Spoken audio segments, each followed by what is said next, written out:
Hi, it's me again with Corel Draw Tips and Tricks, and I just made a video and I'm waiting for it to load, and I was playing around with the shape tool that I used in that video, or the Polygon tool, and I made this shape, and it's a pretty cool shape, and you could do a lot with this, put logos inside of it, add a little bling to your engraving somehow, or make it completely different. But let's take the Polygon tool, and I've got my Polygon, let's set it on 24 sides, hold down the control button, bring it in,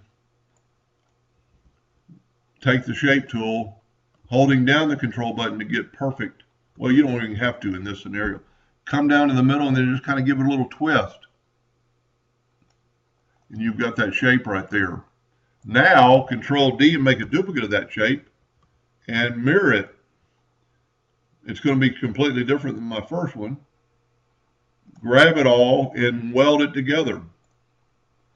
And then what I did on that first one, I hit P, put it in the center of the page, and then I'm going to zoom in here a little bit and bring in a circle and press P, and now you have something engraved in the center if you like.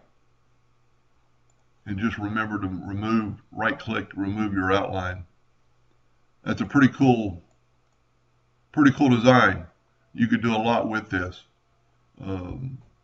But I'm just playing around, so I'm going to call this one just playing with the Polygon tool.